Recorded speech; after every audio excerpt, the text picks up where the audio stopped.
Up to 25% of older adults experience severe anxiety or depression. It is an invisible crisis silently spreading through our aging population. Diagnosing the condition is notoriously difficult. In older patients, depression rarely looks like typical sadness.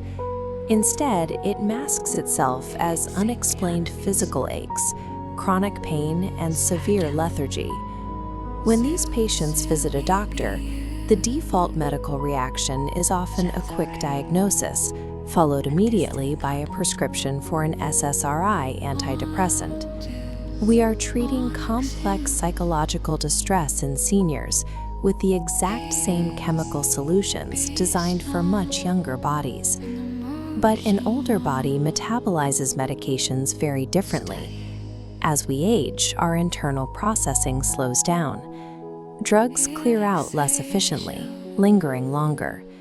This delayed metabolism creates a severe biological consequence.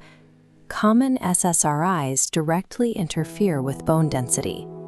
Under chemical exposure, the healthy bone matrix rapidly thins and hollows out. That structural loss leads to a dramatically higher risk of sudden stress fractures. We end up trapping older patients in a devastating medical loop.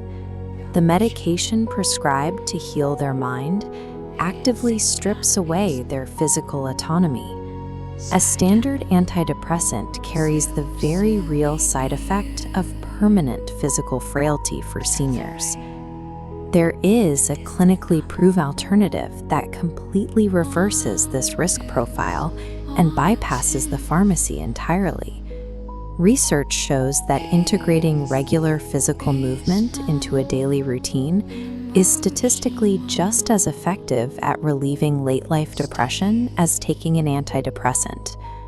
When doctors suggest exercise, many older adults immediately picture sweat-drenched gym sessions or heavy weightlifting, which creates an immediate psychological wall. The aging brain doesn't actually need intense physical exhaustion. It only requires gentle, consistent kinetic stimulation to release the neurotransmitters that break the cycle of depression. We do not need to turn older adults into athletes. We simply need to guide them out of prolonged physical stagnation to trigger chemical relief in the brain. We can achieve this by breaking physical activity down into simple, manageable microdoses throughout the day. The built architecture of a home is a perfect tool. Simply walking upstairs provides a sufficient neurological boost and elevates the heart rate. Standard household chores function the exact same way. Light housework like sweeping the kitchen floor acts as a legitimate kinetic intervention. Engaging in hobbies like gardening delivers the perfect combination of necessary physical exertion and vital environmental stimulation. What we traditionally view as mundane daily chores are actually perfectly calibrated, powerful medical interventions for the aging brain. The biological outcomes of these two distinct treatment paths diverge wildly over time. This chart illustrates the stark physiological trade-off. The descending line shows how SSRI side effects accelerate physical decline and frailty. Conversely, the diverging upward line demonstrates how daily movement sustainably rebuilds physical strength while simultaneously elevating mood.